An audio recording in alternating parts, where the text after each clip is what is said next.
Rafael, primeiramente, quero aqui te dar boa noite, prazer aí em conhecê-lo, né? E também agradecer aí você ter se inscrito no nosso programa de mentoria. É um prazer enorme aí poder bater um bate-papo aqui, mais descontraído, a gente conversar um pouquinho, né? E de praxe, eu queria só que você se apresentasse para o pessoal que está entrando aí, se você puder falar o seu nome, a sua idade, a sua cidade e como é que você entrou nessa carreira aí do analista de licitação. Tudo bem, professora. Primeiramente, boa noite a todos, né? Meu nome é Rafael, eu tenho 26 anos, né? Eu sou engenheiro civil e eu descobri a parte de licitação exatamente no momento de estagiar na faculdade, né? Então, eu acabei começando estagiando numa construtora, né? Que ela trabalhava diretamente com execução de obras públicas, que foi daí que eu comecei a conhecer essa área, mas completamente despreparado, assim, sabe? Tipo, cair de paraquedas e vamos lá, vamos aprender e como muitas coisas que a gente aprende foi bem na raça, né? Então, foi assim que eu conheci, né? Eu sou aqui de Campo Grande, Mato Grosso do Sul, né? Então, foi isso, professora. Assim, então faz mais ou menos uns 6, 7 anos que eu comecei a trabalhar com licitação, né? E já ganhei várias obras, já participei de várias licitações, como todas a maioria, né, das partes de obras em licitação é presencial, eu fui em várias licitações, nossa, foi uma coisa que eu gostei muito, muito, muito. De ir na licitação, aquela mesa cheia com a comissão, com os concorrentes, e você pega para analisar a documentação, aí, ó, tá errado aqui, já inabilitei um, inabilitei outro. Isso eu achei bem legal, assim, sabe? Excelente, excelente. Rafael, só para a gente entender um pouquinho da trajetória, você tem ideia mais ou menos de quantos milhões aí você já fechou com o governo? Porque eu sei que a parte de obra são licitações de valores mais altos, mais vultuosos. Você tem ideia mais ou menos aí dos valores dessas licitações que você já ganhou? Tenho sim, professora. Eu já fechei mais de 25 milhões em obra. Olha só, Rafael, 25 milhões em obras, parabéns. Então quer dizer que você já fechou então mais de 25 milhões, foi isso? Isso. Tudo em instância federal. Todas as obras que a gente executou, assim, que a gente atuou, é mais o meu ex-chefe, né, ele não tinha tanto conhecimento, né, igual eu acabei adquirindo no curso, então a gente sabe que as esferas mais baixas, né, a estadual e municipal, acaba tendo alguns problemas de corrupção mais fáceis, né, então como ele não pactuava com isso, a gente sempre trabalhou em instância federal. Então, o Exército, INSS, Instituto Federal, faculdades federais, todos esses órgãos, né? Certo, perfeito, perfeito, Rafael. Mas agora, como analista master, você já sabe que você não precisa ter medo, né? Se tiver alguma coisinha ali, nossa, deu estouro aqui. Se tiver alguma coisinha ali no edital, tal, você sabe como impugnar, você já sabe como utilizar os equipamentos a seu favor, né? E não precisa ter medo de nenhuma das esferas, na verdade, né? Já dá para você trazer isso daí também para a empresa, no seu chefe aí, e aumentar também a participação aí nas outras esferas também, né? Se vocês quiserem, claro. Não, sim, com certeza. Teve até umas situações que a gente foi conversando ali, tipo assim, de coisas que eu achava estranho, aí a senhora falou, não, isso daí é completamente errado, né? Tanto na esfera estadual quanto na municipal. Agora eu não tenho medo, não. Agora, se acontecer qualquer coisa, eu já tenho os meus meios de fazer as denúncias, já abrir os chamados, já em todas as instâncias, né, que for relacionado àquela licitação, né, seja estadual, municipal, federal e tal. Os órgãos de controle, isso daí eu vi, nossa, quando a senhora começou a falar assim, eu falei, caramba, não é possível. E foi uma aula desenvolvendo atrás da outra, eu falei, nossa, excelente, a partir de hoje, sem nenhum problema.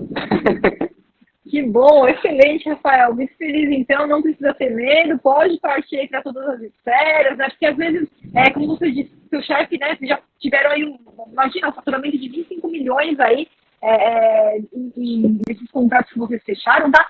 Mas, de repente, o seu chefe, por ele não ter acesso a esse conhecimento, ele vem com essa crença limitante, que, na verdade, é uma crença limitante, tá? Que você já aprendeu aí as formas de atuar, de fazer as denúncias, as impugnações, não tem que participar, não pode perder as oportunidades, não. Então, tá certinho, Rafael.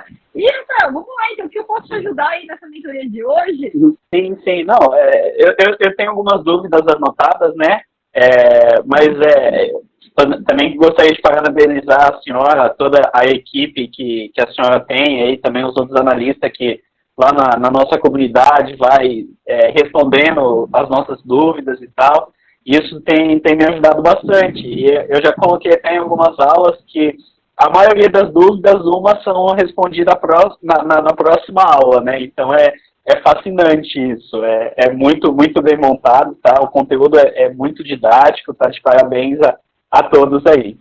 Então, como eu sou engenheiro, né? Eu filtrei mais ou menos todo o conteúdo do curso assim, voltado para a minha área, né? Então, inclusive eu já estou finalizando a primeira vez, eu vou fazer o curso novamente para adquirir mais ensinamento das outras áreas, né? Mas as minhas dúvidas é mais voltada para a parte da engenharia, né? De execução de obras, né? Então, assim, eu estava vendo que tem exceção de obras, né? Reformas e construções e serviços de engenharia, né? Os serviços de engenharia em si, eles não necessitam ter um responsável técnico? Não, então, como é que funciona, Rafael? Na verdade, a princípio, tanto para obra quanto para serviço de engenharia, assim, em tese, em regra, tem que ser acompanhado sim por um responsável técnico. Você está me ouvindo, Rafael? Está me ouvindo? Estou ouvindo. Tá ótimo. Então, a princípio, ele tem que ter um responsável técnico, ele tem um acompanhamento com um responsável técnico, sim, né? Por quê? Porque sempre que a gente tratar de uma atividade que ela tem um conselho que fiscaliza aquela atividade, quer dizer, é uma atividade que é regulamentada. Então, vamos pensar no seguinte, tá? Atividade, de repente, para eu fazer aqui uma jardinagem, não é regulamentada, né? É uma atividade que qualquer um pode desempenhar aí, qualquer empresa, qualquer profissional pode desempenhar uma jardinagem. Agora, um serviço de engenharia, né, assim como uma obra, por exemplo, ele é uma atividade que é regulamentada, ou seja, tem um conselho por trás disso que fiscaliza, que acompanha cada trabalho que é realizado pelo profissional, seja o engenheiro, seja aquelas atividades compartilhadas que o arquiteto também pode desenvolver, né?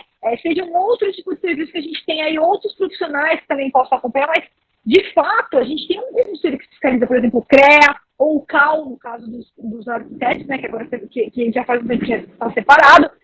Então, quando a gente tem essa regulamentação, a gente fala que, assim, seria uma atividade privativa daquele profissional, tá? Então, quando é uma atividade privativa do profissional, não pode a Flávia, sou advogada, eu vou lá, agora eu vou fazer um serviço de engenharia, aqui vai a Flávia lá como responsável técnica, eu não tenho o seu gabarito, Rafael, né? Então, você é o responsável técnico do engenheiro, você que tem a expertise do serviço de engenharia, da obra. Então, a princípio, sim, sendo uma atividade privativa do profissional, que aí a gente tem ali os regulamentos do CONFEA, do CREA, as resoluções e tal, que colocam essa atividade como uma atividade que é privativa desses profissionais. Então, nesses casos, o digital ele já tem que exigir, sim, um responsável técnico que vai ser o responsável, porque se amanhã dá um problema, quem foi que fez, né? A gente faz aqui, eu coloquei aqui na minha casa, eu coloquei um teto de vidro. De repente, esse teto de vidro cai. Por quê? Porque a Flávia não contratou um engenheiro, um arquiteto que pudesse fazer o cálculo do peso lá, de quanto de vidro, como que tem que ser feitas as estruturas para que ele simplesmente, para o meu teto aqui não cair na minha cabeça qualquer dia desses, né? Então, nesses casos, então, sendo esses serviços privativos, vai exigir sim, o edital vai exigir um responsável técnico, tá? Agora, tem as exceções. Quais são as exceções, então, Rafael? Que a gente tem que analisar no caso concreto, muitas vezes até por consulta ao próprio conselho profissional. O que eu quero dizer com isso? Que Quando a gente chegar diante de um serviço que a gente não tem certeza absoluta se é um serviço privativo do engenheiro, do arquiteto, ou se é um serviço que não requer um responsável técnico, nessa dúvida, se a gente não conseguir localizar lá nas resoluções com oferta, tal, a gente pode fazer uma consulta mesmo para o CREA, para o Conselho também dos Arquitetos. Você pode fazer uma consulta e perguntar, olha, esse tipo de serviço, ele é privativo, ele requer um engenheiro, né, um arquiteto ali fazendo esse acompanhamento. Eu vou dar só um exemplo, que é uma dúvida polêmica, que se você procurar jurisprudência e tudo mais, vai encontrar, assim, cada um fala uma coisa. Então, como que a gente finaliza isso? Ou uma consulta para o próprio CREA, para o CAL, que é, por exemplo, manutenção de ar-condicionado. Né? Então, o que a gente tem, assim, mais ou menos, assim, só para simplificar, por exemplo, quando o ar-condicionado é aquele split, né, que é aquele que fica do lado de fora, poderia ser uma manutenção, e tem alguns entendimentos, que poderia ser uma manutenção que não requer ali um engenheiro para fazer isso daí. Só que quando é aquele ar-condicionado que ele é interno, que ele está dentro da parede, ele já pega a estrutura ali mesmo, dos fios e tudo mais. Para fazer essa manutenção, precisa de um responsável técnico acompanhando, um engenheiro ali acompanhando. Então, você vai entrar, em alguns casos, algumas zonas cinzentas, que muitas vezes vale a pena mesmo a gente fazer uma consulta para o próprio conselho. Ó, nesse caso aqui, tá? Tem que ser realmente engenheiro, precisa de um responsável técnico. Então, muitas vezes o conselho ele vem auxiliar. Quando o meu aluno é servidor público, eu também indico que ele faça essa consulta também no Tribunal de Contas dele, né, a autoridade competente dele faça uma consulta objetiva, sem ligar nenhum caso concreto, só para tirar essa dúvida e ter um fundamento para poder fazer uma exigência medical que não seja uma exigência irregular, né? Uma outra dúvida, digamos assim, que seja um serviço que ele não demande de responsável técnico, né? Vou dar um exemplo do caso de jardinagem, né? Não sei também se o serviço não precisa de responsável, porque parece que até o serviço de paisagismo, ele precisa de um responsável, que no caso seria um arquiteto. Mas, digamos um serviço que ele não precisa de um responsável técnico. Por exemplo, a parte de paisagismo. Ou teve um problema em uma parede, o órgão quis fechar uma parede lá, resolveu fazer de gesso acartonado, um serviço rápido. Esse serviço que ele foi contratado, provavelmente por dispensa de licitação ou até de contratação direta. Esse serviço, o rapaz que executou, ele consegue solicitar um atestado em relação a esse serviço que ele prestou ou não? Isso. Olha, se não for uma atividade privativa, que nem eu estou falando, um outro tipo de serviço que não seja uma atividade privativa aí do engenheiro, do arquiteto, tá? Porque se for do engenheiro e do arquiteto, ele vai conseguir o atestado e que é registrado. Os conselhos, diferente dos outros conselhos, eles fazem o registro dos atestados. São pouquíssimos conselhos que fazem. Mas o CREA e o CAL é um dos poucos conselhos que registram cada serviço que ele vai fazendo no histórico do profissional, tá? Fora isso, o outro serviço, ou se for o meu serviço é um serviço que eu vou lá dar um treinamento de licitação, né? Não é um serviço exclusivo do advogado, não é exclusivo do advogado, por isso que não precisaria, apesar do TOAB, não precisaria, não é um serviço jurídico, né? Mas quando eu vou lá e faço um serviço, sou contratada por exigibilidade de licitação, fiz meu serviço, terminei, eu faço o atestado na hora. E ele vai me dando esses atestados, eu tenho uma pastinha com todos os serviços, todas as consultorias, todas as assessorias que eu ministrei, que eu concedi, eu tenho uma pasta onde eu comprovo isso daí. Então, assim que eu termino um serviço, eu já peço atestado e já vou guardando esses atestados. E todo mundo deve fazer isso. Então, mesmo que não tenha nada a ver com nenhum profissional, vou fazer aqui algo que não tem nenhum conselho fiscalizando nada, é um outro tipo de serviço aberto aí, terminou, pede o atestado, o órgão emite o atestado, entrega para você e você vai montando uma pastinha desses atestados, desses serviços que você fez. Então, o que difere muito é a questão que o CREA e o CAL, eles fazem o registro dos atestados, né? Então, tem que ter toda a comprovação, porque quando eu fiz o primeiro registro de atestado, eu nem sabia como que era. Eu tive que levar o atestado que o órgão emitiu, aí eu tive que entrar com um pedido de baixa de RT, todo um processo ali para eles poderem depois me devolver o atestado. registrado, com o selinho dele falando que está autenticado, que está reservado, que está, tipo, no CREA lá, gravado, que eu que executei aquilo lá. Então difere muito nesse sentido, né? Isso, Rafael, é exatamente isso. Então, o seu caso, CREA, o caso do arquiteto, são casos, são as exceções, digamos assim. Por quê? Porque esses conselhos, né, o conselho dos engenheiros, o conselho dos arquitetos, eles acompanham cada serviço feito pelo profissional. Você tem um histórico aí de tudo que você fez, tem todo o seu histórico no seu conselho. Então, eles acompanham cada serviço, você é obrigado a fazer esse acompanhamento, por isso que tem que emitir esse documento, tem que levar no conselho, dão baixa lá, e te dão é como se fosse um registro mesmo dos atestados, e só assim que esse atestado ele tem validade. Por quê? Porque como o seu conselho ele faz exatamente isso, toda licitação, quando for te pedir atestado, né, relativo aí a serviço de engenharia, a obras, ele vai exigir o atestado registrado no seu conselho, que no caso é o CREA. Um outro exemplo aqui que eu posso dar também, Rafael, é o conselho dos nutricionistas. É uma outra exceção. O conselho dos nutricionistas, ele tem uma regulamentação própria que faz a mesma coisa, ele acompanha cada um dos trabalhos que o nutricionista faz. Então, também é uma exceção onde o profissional nutricionista ele tem que pegar esse atestado e tem que registrar no conselho dele. Agora, claro, Flávio advogado, vamos supor que eu faço um serviço jurídico, tá? Se eu tentar ir lá na OAB registrar, eles não vão registrar nada. Uma vez, né, eu fui participar com um cliente de uma licitação para serviços jurídicos, isso aqui era uma outra história, não era nada comigo, né?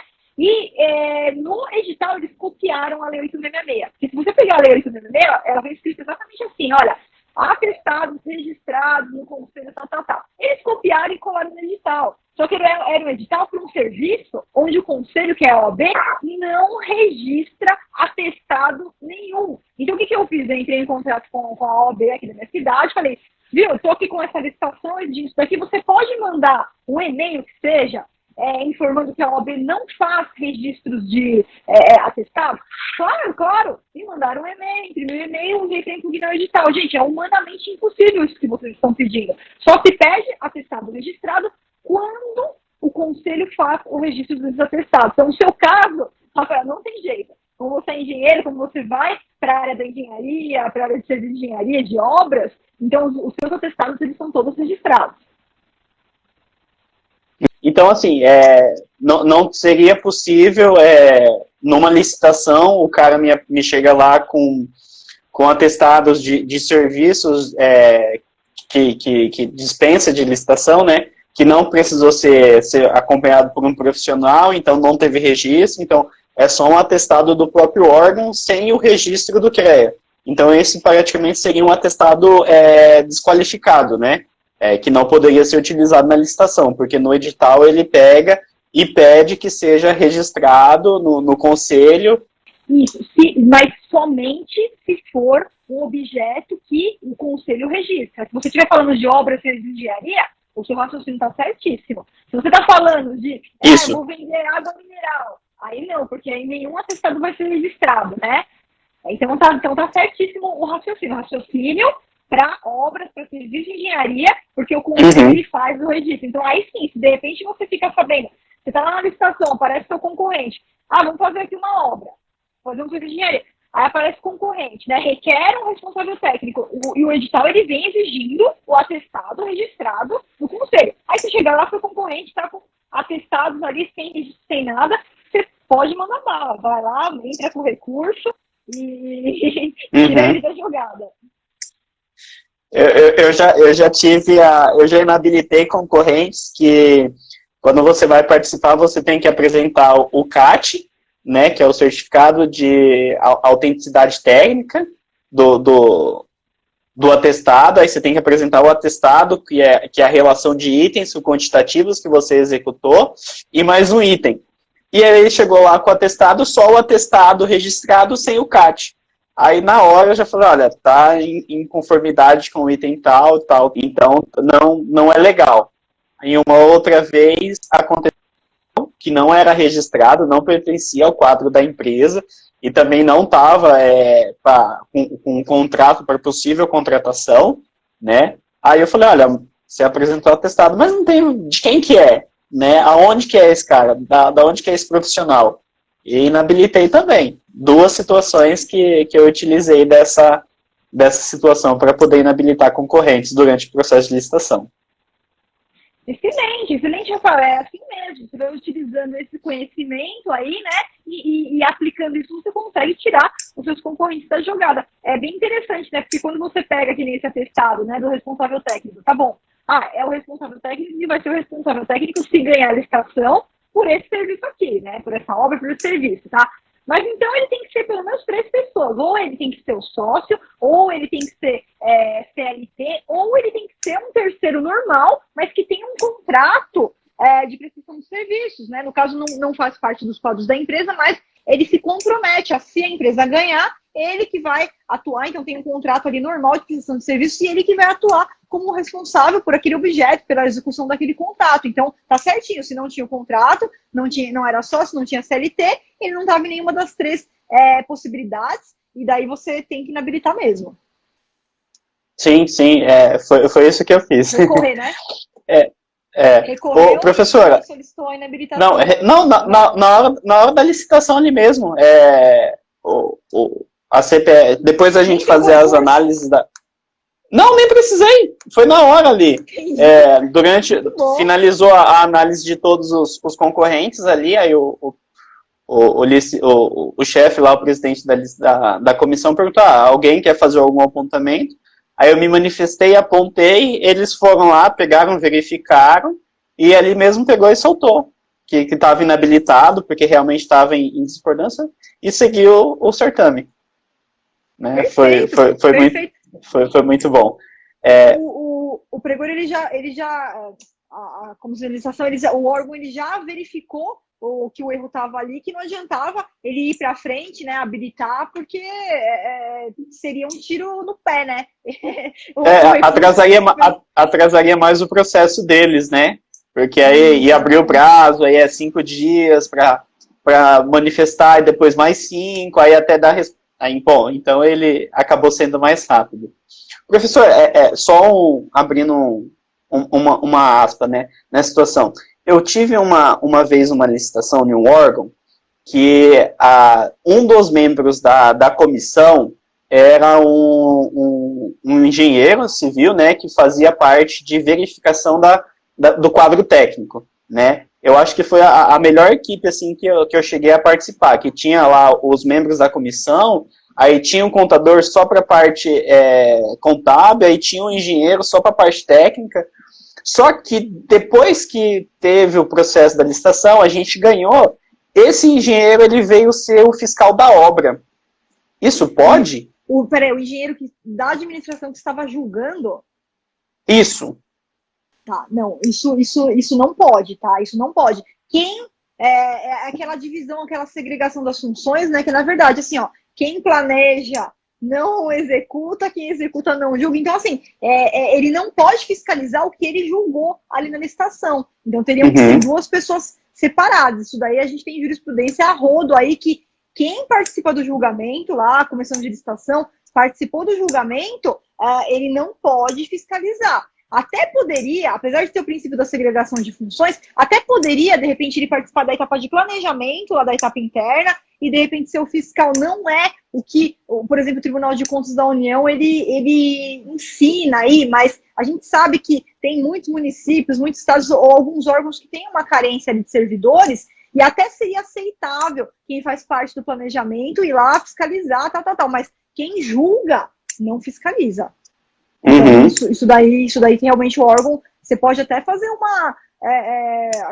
uma denúncia ali interna mesmo, para eles verifiquem a irregularidade e não cometam novamente no futuro, né? Se é um órgão que você participa, entre em contato, avisa, porque tem até no nosso material, tá, Rafael? Tem jurisprudência, no módulo 2 você vai encontrar jurisprudências exatamente nesse sentido. Procura lá por princípio da segregação das funções, dá lá um recorte cole, manda para eles, para que eles possam corrigir isso daí, porque depois acaba que quando esse processo pegar lá para análise, o Tribunal de Contas dele vai lá, pega para analisar, eles acabam recebendo aí alguma advertência, né? Então é bom você informar, até assim você já ajuda também, né? Muitas vezes eles não têm esse conhecimento, por isso que eles estão fazendo dessa forma. Sim, e durante a execução do contrato, né, é uma obra de 1 ano e 8 meses. Aí a gente pode, tipo assim, para corrigir essa falha, entrar com um pedido de substituição de fiscal, da fiscalização? Bom, se eles estão utilizando quem julgou para fiscalizar, Isso, né? Com certeza, na verdade, você não precisaria nem pedir a substituição. Você trazendo à entendi, tona essa irregularidade, tá aqui, ó, essa jurisprudência não pode. Quem entendi. julga não fiscaliza. Eles, de pronto, né, a autoridade competente dele já teria que alterar esse fiscal sem dúvida nenhuma. Então, você pode pedir, sim, claro, pode pedir. Leva conhecimento, né, a irregularidade que eles estão cometendo para que eles possam fazer a alteração ali e o quanto antes. Não quer dizer que eles não vão responder por isso no futuro, né, mas que eles possam corrigir o mais rápido possível. Entendi. Não, entendi. É uma dúvida que futuramente, se vir acontecer, já tem um embasamento já. Isso, uma outra dúvida, professora, é a questão do quantitativo que é exigido para a capacitação técnica. Né? Eu tive umas dúvidas em relação a isso, aí eu vi um lugar que falava uma coisa, outro que falava outra. Digamos assim, em um serviço, qual que são os critérios que o órgão em si ele utiliza para se basear, para cobrar qual é a capacidade técnica que eles querem no edital? Perfeito, vamos lá então. Regra, eu vou primeiro para a regra e depois para a exceção, Rafael, para ficar mais fácil de entender, tá? Certo. Regra geral, essa regra ela nasceu, na verdade, se você pegar já há muito tempo, o Tribunal de Contas da União, ele já vem com muitas jurisprudências com o seguinte entendimento, olha, quando a lei, né, a Lei 866, ela determina que você solicita atestados de objetos similares, né, né, parecido ali, não é idêntico. Então, por exemplo, quando você vai fazer um serviço, vou fazer um serviço, tá? Vou fazer aqui uma consultoria, vou dar uma consultoria, depois a gente vai para a obra e serviço de engenharia, que é a exceção, tá? Primeiro eu vou fazer um serviço de consultoria aqui, a consultoria que eu vou realizar, ela vai ter 2.000 horas. 2.000 horas. Esse é o objeto do contrato da licitação que eu vou participar, ok. Então, o atestado que o órgão vai exigir, regra, 50%. Então, se são 2.000 horas, tá? Qual que vai ser o quantitativo do atestado? 1.000 horas. Por quê? Porque é similar, não é idêntico. Então, o edital não pode exigir as 2.000 horas. Então, contrato 2.000 horas, o atestado pelo menos 1.000 horas, já atendeu 50% e eu já vou aceitar, tá? Flávia, quando que a regra dos 50% pode ser ultrapassada?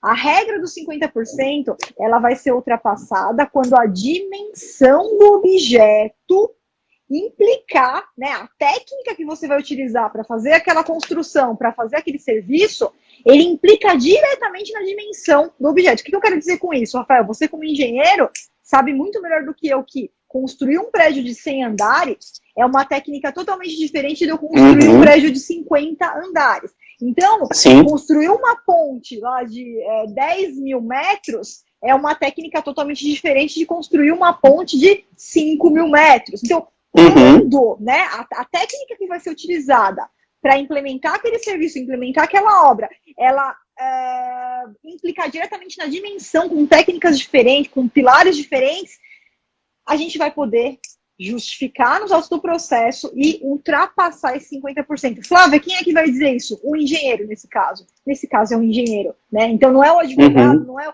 Por quê? Porque o engenheiro vai falar, olha, é o seguinte, então, para eu construir um prédio de 100 andares, a técnica que eu vou utilizar para construir um prédio de 100 é a mesma técnica de quem construiu um de 80, ou de quem construiu um de 70, ou de quem construiu um de 90. Então aí, o engenheiro vai fazer essa justificativa, isso vai constar lá nos autos do processo e vai ser exatamente esse link que eles vão fazer dessa justificativa do engenheiro com o quantitativo que vai ser exigido no atestado. Então, se você como engenheiro, Rafael, você conhecendo das técnicas aí de construção, das técnicas do serviço, você pode, de repente, pegar aquilo na mão e falar, opa, prédio de 100 andares, mas eles estão exigindo um atestado com um prédio de 100 andares, mas, nossa, mas quem construiu um prédio de 80 andares é exatamente a mesma técnica. Então, quem constrói 80, consegue construir 100, então eu vou impugnar esse edital. E aí você é como se fosse um laudo técnico mesmo de quem tem expertise no assunto, que é você, da parte de engenharia, da parte de construção. Então você vai lá com os seus argumentos de engenheiro mesmo e fala, olha, aqui a técnica é a mesma, então 80 andares é a mesma técnica para 100, quem construiu de 80 consegue construir de 100, né? Não é aquele que quem construiu 10 de 10 junta e deu um de 100. Sim, isso, sim. Né? Não seria a somatória de atestado, né? Isso, exatamente. Mas tem caso que a somatória de atestado ela é perfeitamente cabível. Vamos supor, fornecimento de marmita.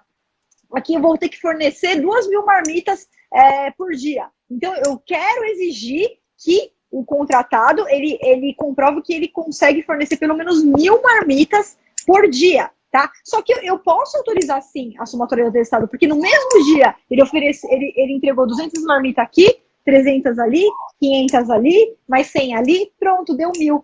Agora, para engenharia, isso já não é verdade, né? Quando a gente está falando de construção de prédios, de viadutos, então, para engenharia, isso, muitas vezes, ele acaba implicando diretamente na técnica que vai ser utilizada, né? Então, só para sintetizar aqui, então, Rafael, 50% é a regra. Exceção, eu vou poder pedir mais que 50%, eu vou ter que ter ali um laudo técnico nos autos do processo justificando que a técnica empregada depende da dimensão do objeto, por isso que a gente está exigindo acima dos 50%. E é sempre o profissional que detém o conhecimento daquele objeto que vai poder fazer isso daí. Então, no seu exemplo, é o engenheiro. Entendi. E quando o órgão ele pega e adota itens, né, para colocar como exigência, por exemplo, fui participar de uma obra uma vez que pediu lá, chutando, 500 metros cúbicos de concreto, 20.000 quilos de estrutura metálica para servir como base. Esses itens que eles pedem, tem uma regra de que itens que eles podem pedir? Por exemplo, eles têm que olhar pela curva ABC, qual que é o item que tem um valor mais significativo, ou quais são os itens que têm os coeficientes mais elevados daquela obra? Tem algum parâmetro em relação a isso? Porque às vezes não faz sentido eles acabar pedindo um item, né, que não faz parte desses de maiores significâncias, que acaba desclassificando um ou outro concorrente que não tem. Perfeito, Rafael. Na verdade, a gente, novamente, pegando a Lei 8.666, o que ela indica? Que esses atestados, essas comprovações, elas só podem ser solicitadas nos itens de maior relevância. Então, se esses exemplos aí que você deu, né, esse exemplo aí da parte metálica, é 3% do objeto isso aqui, Flávia, é 3% do objeto. Não, então não vai poder pedir isso daí. Isso daqui é 1% Entendi. Do objeto. Impugnação. Né? Então, eu só não lembro agora de cabeça qual que é o dispositivo, estava até tentando procurar aqui, que realmente a sua impugnação, ela vai ir exatamente nesse dispositivo, deixa eu ver se eu encontro aqui, ali no artigo 31 da Lei 8.666, que são os itens de maior relevância técnica. Tá? Deixa eu ver se eu encontro aqui, artigo 30, na verdade, tá? Se eu não encontrar, depois você só me dá um oi lá no curso que eu te passo, Rafael, qual que é o artigo certinho, tá? Tá. Vamos ver aqui se eu acho rapidamente. Aqui, achei, tá? É o parágrafo 1º, artigo 30, parágrafo 1º, inciso 1. Limitadas exclusivamente às parcelas de maior relevância, tá? Então, apesar desse inciso número 1, ele está relacionado com a capacidade técnico-profissional, na verdade, isso é uma regra que a gente tem que olhar no contrato como um todo. Então, se é um item lá que diz respeito a 1%, a 2%, a 3%, a 4% do objeto, não faz sentido pedir, e é uma cláusula restritiva que fere diretamente esse dispositivo. Então, entra com esse dispositivo, faz a impugnação, e eles precisam alterar o edital, precisa restabelecer o prazo de publicidade, começar tudo de novo. Entendi. Tá. Hoje o meu chefe me deu três editais para pegar e analisar para ver se a gente consegue participar, né? E um deles eu achei muito, eu falei assim, olha, um erro bobo. Na capa, assim, bem no aviso, estava lá que dia que ia abrir, o horário e tal, só que no edital em si, quando eu baixei, ele estava horário de abertura zerado. Tipo assim, Zerado? acabou no... Zerado, sem preenchimento. Tipo assim, zero horas de 00. Aí eu falei assim, poxa vida, nessa situação, eu vou mandar para eles pedindo um esclarecimento. Eles têm que republicar ou apenas publicando uma nota não sei, uma nota explicativa já resolve? Perfeito. Quando que tem que ser feita a republicação, Rafael? Quando implicar diretamente na formulação das propostas e na formulação da documentação, tá? Aí a gente tem um problema nesse caso, porque é o seguinte, né? A princípio, como o horário está zerado lá, qualquer um que tem ali, que vai pegar, isso é a primeira coisa que você vai ver, né? Qualquer horário que vai ser a abertura dessa licitação. Então, a princípio, né, eu ouso aqui afirmar, no meu entendimento, que isso daí não tem uma implicação direta nem na formulação das propostas, nem na formulação dos documentos. Veja bem, na formulação, eu sei que você depende disso para ir na licitação, para entregar. Mas, nesse caso, se eu fosse o órgão, eu seguiria em frente, publicando ali, né, o máximo que eu pudesse, se eu tiver ali, às vezes, quem pegou o edital, às vezes preenche ali alguma coisa, manda um e-mail, eu já mandaria para todo mundo, porque não é um pregão eletrônico, não dá para colocar no sistema, né? Já colocaria no meu portal também, colocaria um aviso no meu portal, para ficar bem claro isso daí,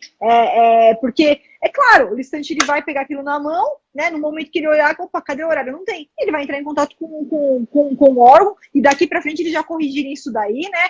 Já coloca os editais já corrigido com a data, com o horário certinho, e informa quem já coletou lá o edital, coloca na internet, dispara ali e-mail se ele tiver esses registros, tá? Eu seguiria em frente sem precisar entregar novamente o prazo de publicidade, porque não acho que isso daí implica na formulação, tá? Apesar de ser a sua participação, mas não na formulação. Então, é um erro que dá para corrigir e manter a data de abertura. Entendido. Deixa eu ver aqui mais alguma dúvida aqui, professora? Claro.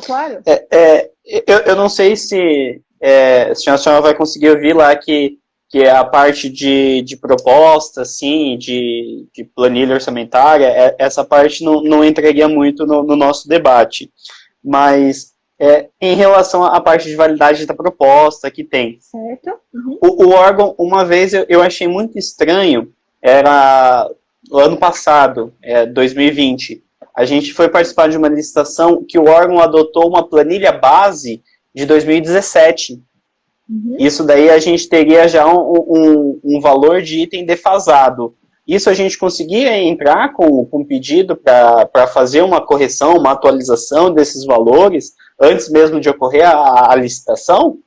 Ele tem um período assim que o órgão ele tem que seguir, por exemplo, se eu vou fazer uma licitação amanhã, eu vou usar o SINAP de março de 2021. Tem alguma coisa que tem essa base? Perfeito. Porque assim, quando a gente fala em pesquisa de preços para obras, a gente nem usa a instrução normativa número 73, né? Porque se a gente fosse para a instrução normativa 73, a gente tem até ali um limite que, na verdade, não é bem um prazo para fazer a pesquisa, mas a gente tem algumas premissas ali, por exemplo, vai fazer pesquisa com o fornecedor, 180 dias é o tempo que a instrução normativa número 73 entende como viável. 180 dias quer dizer que acima disso já teria uma defasagem ali nos valores, tá? Como no caso de obras a gente usa lá o decreto específico, as tabelas lá, SINAP, Cicro e tudo mais, tá? Apesar de não ter assim um prazo de validade estabelecido, obviamente que se a gente está aqui em 2020, né, 2021, ele está usando de 2017, certamente que esses valores já estão altamente defasados. Então, nesse caso, Rafael, o que você tem que fazer? Você tem que entrar com uma impugnação mesmo, tá? Não é um pedido de esclarecimento, porque você já mostra aí a contrariedade que isso vai implicar realmente no preço. Provavelmente eles estão com um valor defasado que vai trazer um valor ali estimado lá inexequível e que ninguém vai conseguir atender. Então, esse é um erro de orçamento que acaba ou gerando deserção, ninguém aparece, né, a licitação deserta, ou acaba gerando realmente a questão do problema, de repente quem não lê direito edital, manda lá o valor, aparece no dia da licitação e não vai conseguir chegar no valor estimativo lá, no valor orçado do órgão contratante. Então, sem dúvida, esse é um caso de impugnação, tá? É um caso de impugnação. Entendi.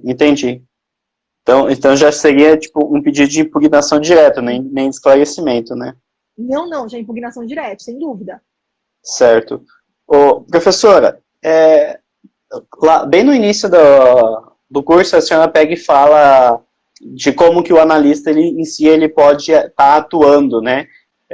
Hoje a minha situação eu sou funcionário de uma empresa, só que eu já estou abrindo a minha empresa para começar a trabalhar com licitação também, né?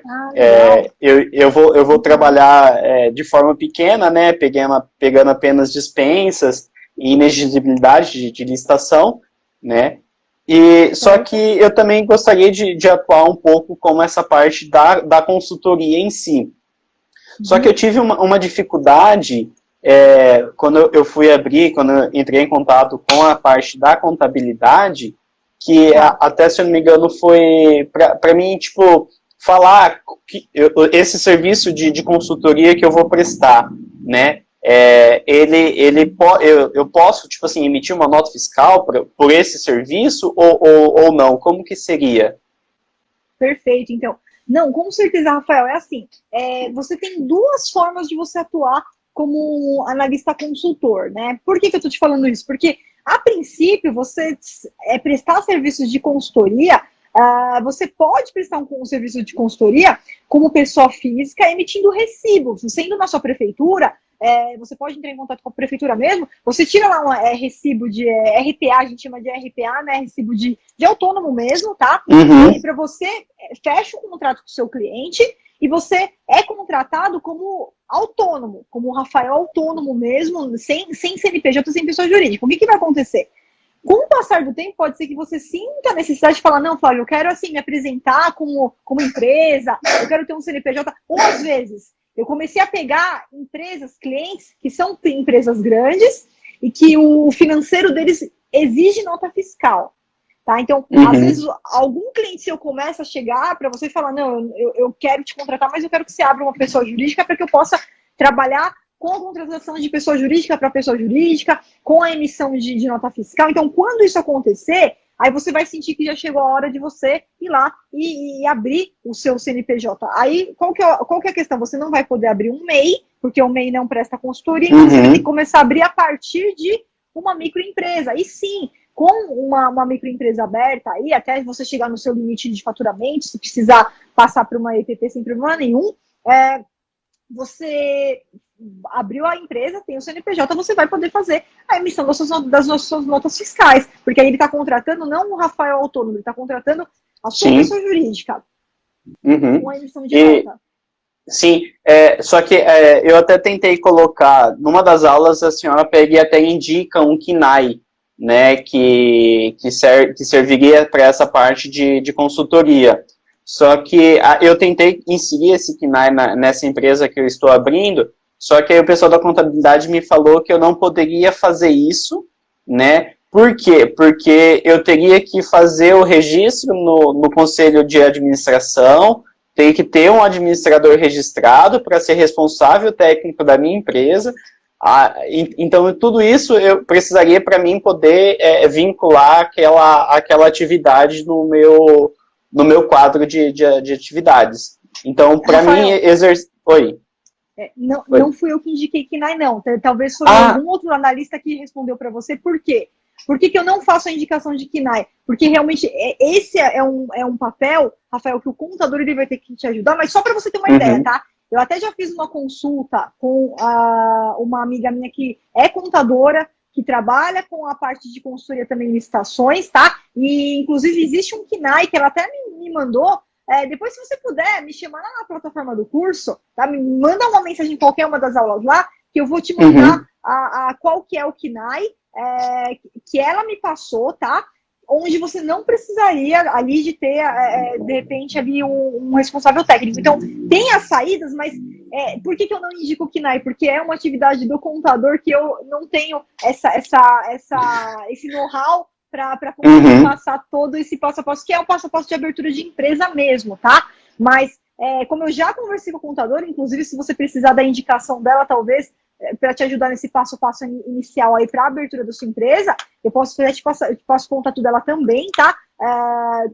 Que talvez o seu contador talvez não tenha, de repente, habilidade com esse tipo de serviço, mas ela tem. E aí ela vai poder te ajudar de uma forma mais certeira no momento que você decidir, abrir realmente essa sua pessoa jurídica, tá? Que, como eu disse, não há obrigação de você fazer isso agora no começo. Sim, isso vai partir muito mais de repente, um sonho que você tem, ou de você começar a ter clientes, grandes empresas que de repente cheguem para você e falam, não, Rafael, eu quero contratar seu serviço, mas eu preciso que você abra uma pessoa jurídica porque meu financeiro, meu financeiro, ele não quer que eu contrate um autônomo. Então, quem que pode vir geralmente com essas exigências? Geralmente só quando é uma empresa realmente muito grande, que tem políticas internas na empresa, regras para contratações de consultorias, né, de tudo mais, tá? E aí eles vão precisar dessa nota fiscal mesmo, não vão, de repente, admitir um recibo, mas são alguns casos, tá, Rafael? Por isso que eu falo assim, se você puder, eu não sei se você já deu esse passo, mas se você puder começar a atuar como autônomo nesse primeiro momento, talvez seja melhor para você já ir sentindo, já ir pegando seus clientes antes de você ter gastos aí com abertura de empresa. Sim. Desculpa, professor, eu acho que eu cometi um equívoco. Então foi alguém que comentou lá do KINAI, eu acabei confundindo com a senhora ter comentado. Desculpa, não, mas tá, em relação a isso. Mas assim, eu tenho lembrança disso daí, que até eu sei que foi um aluno, eu lembro direitinho, que ele até respondeu, ele falou, olha, tenta colocar esse KINAI aqui que pra mim deu certo, né? Eu acredito que tenha sido um outro aluno que falou, mas é excelente que você lembrou disso daí, Rafael, porque eu vou até te mandar esse contato que eu tive com a contadora, eu vou te mandar aí o feedback que ela me passou, já te encaminho aqui no finalzinho da live. Ótimo, aqui em box, muito bom. Sim, perfeito. Sim, por favor. Então, como autônomo ainda nessa parte de licitação assim, eu só atuei na parte de elaboração de proposta, né? Alguns licitantes, né, me procuraram porque na parte da engenharia você tem que apresentar uma planilha de composição de custo, né? E muitos têm, digamos assim, uma certa dificuldade para elaborar essa planilha. Como eu aprendi na raça, eu aprendi a montar ela muito, muito bem montada. Então eu já prestei já uns 3, 4 serviços nessa parte assim para engenharia, né? Mas a licitação ainda não saiu assim para o autônomo, ainda continua prestando esse serviço só para a empresa que eu sou contratado, né? Mas logo aí eu vou dar uma deslanchada e mudar esse rol de contatos que eu tenho. Não, com certeza, com certeza. E assim, eu realmente recomendo que você comece dessa forma, porque até você, de repente, montar ali a sua carteira de clientes e tudo mais, e aí se depois você fala, não, agora eu já quero me apresentar como CNPJ, quero me apresentar como pessoa jurídica, né? De repente tem algum cliente meu que é um cliente maior, uma grande empresa que exigiu uma nota fiscal, aí tudo bem, aí você dá esse segundo passo, mas eu acho que você pode esperar nesse primeiro momento e começar primeiro dessa forma mesmo. Certo, professora. Obrigado pela dica de ouro. Mais uma de várias que a senhora deu durante todo o curso. Deixa eu ver mais uma aqui. Não, eu acho que, assim, de todas as minhas dúvidas, professora, a senhora já conseguiu sanar todas, tá? Do que eu tinha notado aqui, durante as aulas também ali, né? Volto a ressaltar, é muito bom, tá? O seu método, aquela comunidade que a gente tem ali, que a gente se ajuda um ou outro todo dia ali, é excelente. Eu estou quase finalizando a primeira vez o curso, né? Eu vou voltar a fazer mais algumas vezes, né, porque essa primeira eu fiz mais para a parte da engenharia, mas eu vi ali que, nossa, disputa aberto e fechado, eu falei, meu Deus, eu nunca participei disso, né, porque, e uma dúvida, a parte da engenharia, a parte de obra em si, não tem nada eletrônico ainda, né, não. É tudo presencial, ou já tem, já? Isso, o que aconteceu, né, na pandemia aí, eles desenvolveram, a gente já tem o RDC, né? E eles desenvolveram aí no período da pandemia, até 31 de dezembro, eles acabaram fazendo RDC eletrônico para obra também por conta do isolamento social, tá? Mas hoje, né, a gente não faz pregão para obra, não pode fazer pregão para obra, por isso que aqueles modos de disputa que você viu lá aberto fechado, talvez por isso que você ainda não tenha participado, por ser questão de obra, mas sim, Rafael, mesmo a sua expertise sendo na parte aí de engenharia, tá? Uma vez que você aprendeu isso daí, uma vez que você está lá no método, uma vez que você já sabe o passo a passo, você vai poder oferecer seus serviços também para outros segmentos. Então é muito importante que você aprenda também a participar do pregão eletrônico, porque de repente aparecem clientes de outros segmentos para compras aí, ou para outros serviços comuns ali.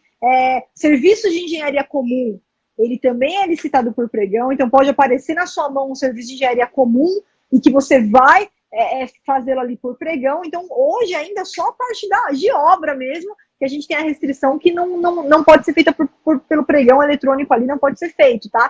Só a parte de obra. Mas serviço de engenharia comum você vai ver sim por pregão eletrônico, e você pode aderir também nas suas consultorias a seus clientes. Essa parte do pregão eletrônico para serviços comuns, tem alguma parte que fala o que seria um serviço comum assim de engenharia?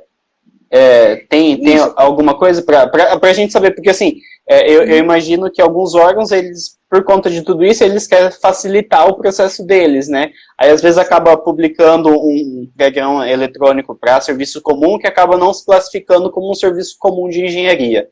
Tem alguma coisa assim que fala o que realmente é ou não é? O que se enquadraria no caso?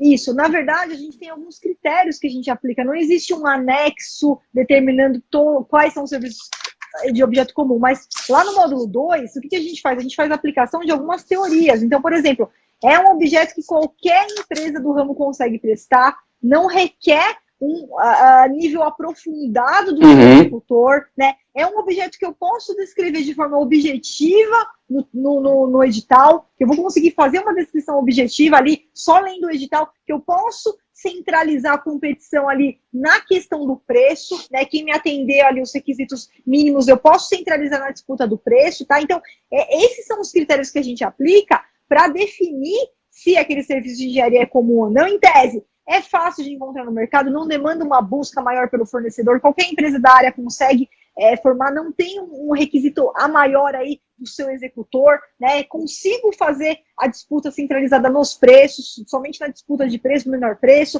Agora, depois de tudo isso, ainda o gestor continuou com dúvida se o objeto é comum ou não, ele tem que ir para o engenheiro, não tem jeito, é o engenheiro que vai avaliar se é o caso de um objeto comum ou não. E ainda na dúvida, Rafael, eu uso o mesmo critério que eu te falei no início aqui da nossa live, tá? Consulta, muitas vezes consulta pro órgão de controle. Quem faz isso é o servidor, não é você. O servidor, a autoridade competente dele assina uma consulta, ele manda para o Tribunal de Contas dele para saber como que o Tribunal de Contas dele avalia aquele quesito, e também para o conselho. O conselho também vai poder ajudar nesse sentido, tá? O conselho competente, o CREA, o CAU, ele também pode ajudar a desenvolver o raciocínio para chegar na canetada final se é um objeto comum ou não é um objeto comum. Entendi. O RDC eletrônico, ele está suspenso ou ele ainda está ativo? Então, em 31 de dezembro, a gente teve a ampliação dele para todo e qualquer objeto. Então, assim, o RDC, ele ainda continua ativo nos termos da legislação do RDC, mas ele não está mais aplicável a todo tipo de objeto. Isso aí foi até mais ou menos 31 de dezembro, tá? E aí, a partir de 1 de janeiro, isso daí acabou perdendo a vigência. A validade. Isso, essas legislações temporárias aí. Sim, eu acho que até a questão do valor, né, que era 33, também. Aí mudou, aí o que era 17,5, aí mudou, aí agora voltou tudo pro o que era. Não, perfeito. Já retornou tudo ao normal, isso aí. Entendi. E essa parte de RDC, professor, eu vi que no curso ali a senhora menciona em algumas coisas, só que não tem um conteúdo diretamente dele. Tem alguma coisa assim para mim poder dar uma... Porque assim, envolve a parte de obra, né? Então, para mim dar uma aprendida um pouco melhor nessa situação. Então, Rafael, como o RDC ele é para objetos muito específicos, a gente ainda não implementou um módulo no curso, tá? Até tá aí a gente até tinha já programado para fazer, mas como no dia 1 de janeiro ele voltou a ser para objetos muito específicos, na verdade ele foi lançado lá inicialmente para aqueles jogos da Copa do Mundo, Jogos Olímpicos, foi para alguns tipos de objetos lá, SUS, né? Então, como ele é bem específico, a gente não tem no momento um módulo ali no curso para ele, tá? Entendi. Entendi. Mas pode entrar aí num projeto futuro, aí a gente está com algumas demandas aí um pouquinho na frente, que a gente está trabalhando na parte de contratos, de trazer aí alguma coisa para vocês no sentido de contratos administrativos, mas a gente pode também colocar aí nos projetos futuros também implementar alguma coisa a esse respeito. Se eu não me engano, é a dispensa, que ela tem um valor que o órgão ele pode utilizar anual, né? Digamos assim, mas isso mudaria, por exemplo, eu tenho um órgão central que ele administra vários outros órgãos, né? Então, assim, digamos, o Tribunal de Justiça do Mato Grosso. Então, ele tem a base aqui em Campo Grande e ele tem os outros órgãos das cidades, dos municípios. Aí ele faz uma dispensa para uma obra lá em Três Lagoas, em até 17.500, que é aquele valor. Aí depois ele faz uma outra dispensa para uma outra cidade. E assim vai fazendo de alguns serviços que precisam fazer especialmente naquele município, ali naquele lugar. Isso eu classificaria como somatória ou não? Ou seria somatória apenas se fosse na mesma cidade? Perfeito. Não, vamos lá. A princípio, como que a gente vê esse negócio aí da somatória, porque vai acabar incidindo lá no fracionamento ilegal de despesa, né? Isso. A princípio, cada órgão e cada entidade, veja bem, cada órgão e cada entidade, a princípio, poderia isoladamente efetuar suas compras dentro desse limite aí. Vamos supor lá 17.600, né, que é para compras, ou 33 mil para obras, serviços de engenharia. Então, até esse limite, a princípio, cada órgão e cada entidade poderia chegar nesse limite de 1 de janeiro a 31 de dezembro por natureza do objeto. Porém, quando a contratação é centralizada, ou seja, eu tenho uma unidade centralizadora que faz as licitações, nesse caso, a somatória tem que ser, ainda que a execução seja descentralizada, ainda que a entrega, ainda que o serviço vai ser no município tal, no outro, eu tenho um órgão, uma unidade centralizadora fazendo a licitação, eu preciso somar tudo. Então, eu não vou poder fazer a licitação só para aquela cidade, extrapolou 17.600, porque ainda faltam todas as outras, e é uma unidade centralizadora fazendo essas licitações. Então, centralizou a licitação, ainda que a entrega seja descentralizada, não interessa. Vai ter que fazer a somatória, senão o órgão vai responder por fracionamento ilegal de despesa. Entendi, professor. Faz sentido. Eu pensaria que não, mas faz sentido. Professor, muito obrigado, tá? A gente vai se falando no curso lá no nosso chat e vamos continuar. Eu já vou te mandar inbox aí o que eu tô te devendo para não esquecer. Muito obrigada aí pelo bate-papo de hoje. Rafael, foi um prazer falar com você, um prazer te conhecer. E já aproveitando para fechar aí, quem está acompanhando, pessoal, dia 23 ao dia 29 de março, a gente vai realizar a maratona do analista de licitação. Então, você que ainda não se inscreveu, clica aí no link na minha bio, se inscreve, tá? Que é um evento que vai te dar todo o passo a passo para como você sai do zero e se torna um analista master de licitação, que nem aí o Rafael, que já faturou aí 25 milhões aí de contratos aí na empresa que ele trabalha. Parabéns mais uma vez, Rafael, muito obrigado. Obrigado, professor. Pela sua participação. Se inscreve aí, pessoal, vale muito a pena. É um conhecimento assim fora de série. Eu que agradeço. Muito obrigada para o pessoal que acompanhou aí até agora, pessoal, mesmo com as intercorrências aí do áudio, da imagem, da tempestade, da chuva. Então, um abraço para cada um de vocês. Rafael, mais uma vez, boa noite. Parabéns pela sua trajetória e a gente vai se falando. Ok, professor, vamos sim. Boa noite, pessoal. Boa noite, professor. Boa noite, toda a equipe.